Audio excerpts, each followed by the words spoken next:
So if I go between the mark and between the mark, I can actually put a little mark on my cake, and that divides that into thirds.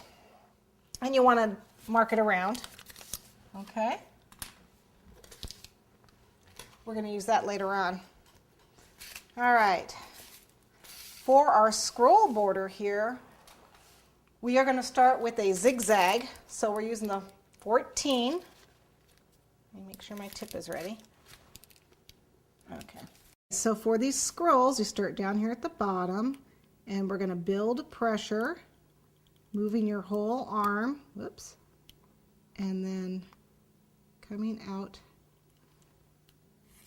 Same with these inside scrolls. And the line lays right next to the previous. And then this one I'm actually going to have to turn. I can't worry about keeping the valley up because you just can't do it. So we're just going to zigzag this and up like so. All right.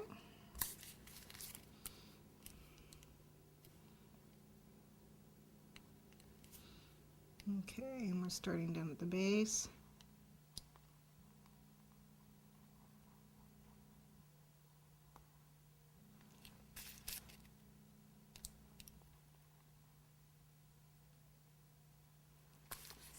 And actually I'm going to bring this around. Try to always keep your work in front of you because you can't work off to the side when you're doing this kind of stuff.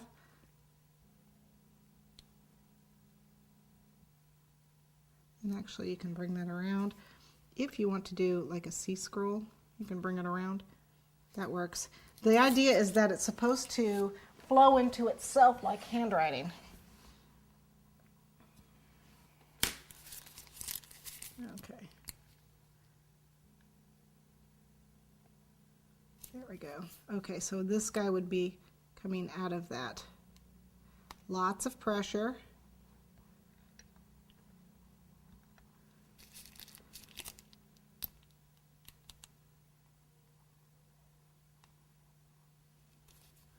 And then this one around, like so. Now, what we do is we want the center portion to really stand out, so we're going to build it up again with another zigzag, okay? Once we get all the way around, we really need to, I didn't do the C-scroll here. So we're going to build that up.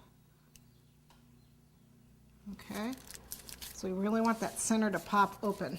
Okay. So I'm going to finish all the way around.